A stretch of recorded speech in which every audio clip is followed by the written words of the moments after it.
Mr. President, welcome back to the program. Thank you very much. Good to see you. Things seem quite different than they did last year and the year before. What will happen, do you think, if President Trump pulls the United States out of the nuclear deal, JCPOA?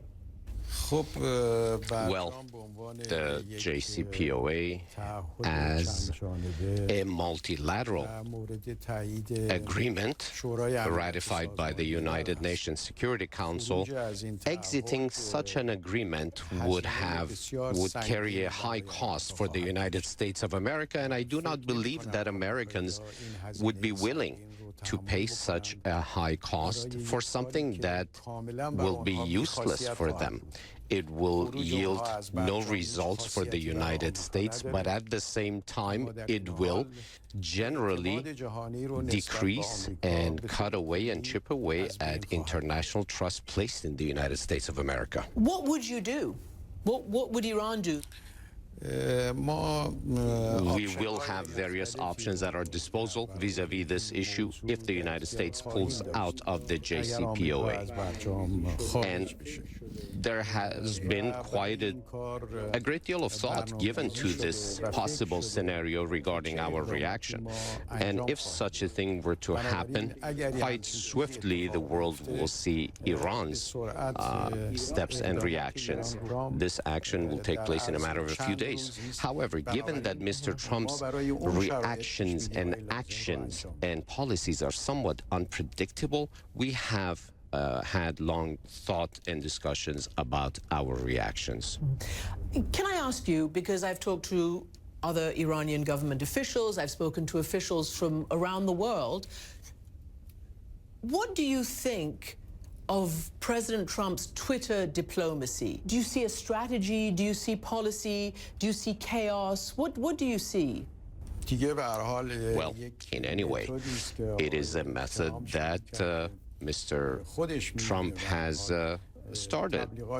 He knows better than anyone. He wishes perhaps to enter into certain announcements actively and be ahead of the media. I don't see it as a problem specifically. However, what he tweets at certain points doesn't seem to be in accordance and in line with other statements from other American officials, and this, by its nature, causes a certain deal of chaos.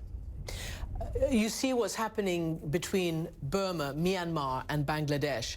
Rakhine State, the Rohingya minority, the Muslims being thrown out of Myanmar. What is Iran's position on this, and how dangerous is it in terms of it being yet another cause, yet another Muslim cause for the terrorists to use as an excuse to create more terrorism around the world?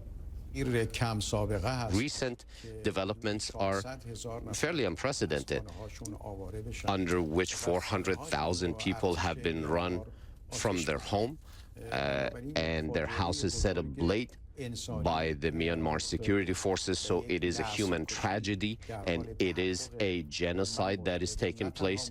And I believe that not only Muslims, but all countries from throughout the world must, vis-à-vis the Myanmar government and the Myanmar armed forces, stand steadfast against their current actions and render great deal of support and aid to the refugees currently entering Bangladesh. Is it a magnet to recruit terrorists? These actions, oppression against people, running them from their homes, genocides, always lay the grounds for extremism and violence. And it is possible for terrorists to wish to use such an atmosphere and such a foundation, but it is up to us to not allow them to use these as tools to draw people as a magnet.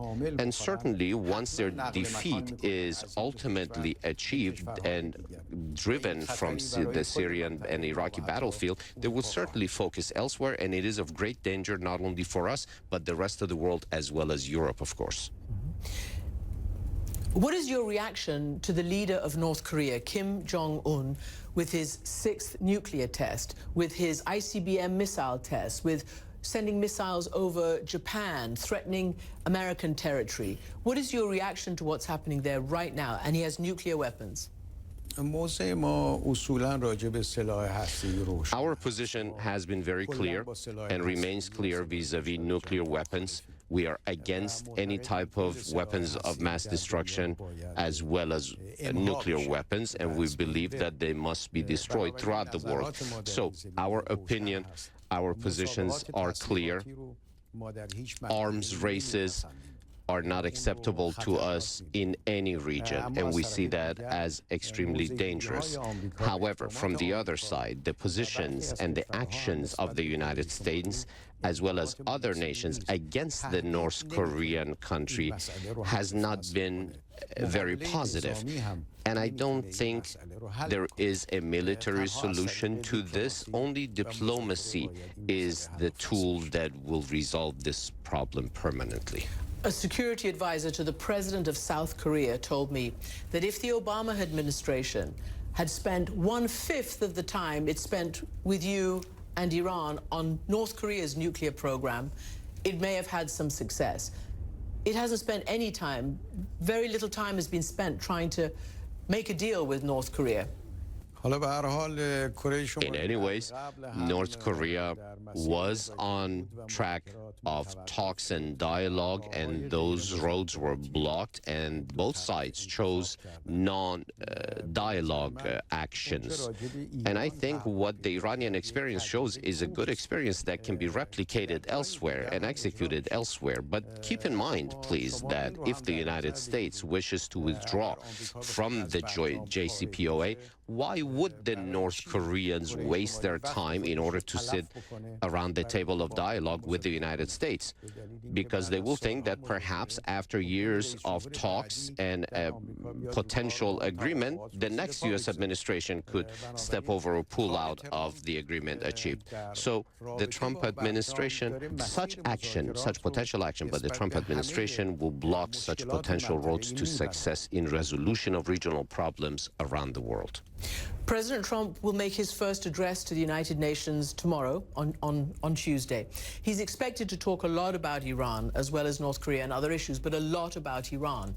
What do you expect to hear? And if you were to meet President Trump, what would you say to him?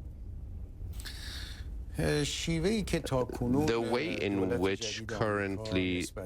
which thus far the U.S. administration has chosen to stand against Iran and the JCPOA has been the wrong one. And the proof has been experienced by previous administrations in the United States. And the conclusion is natural to reach that what the Obama administration did in order to achieve success in this engagement vis-à-vis the JCPOA in Iran drew upon the unsuccessful experiences of previous administrations.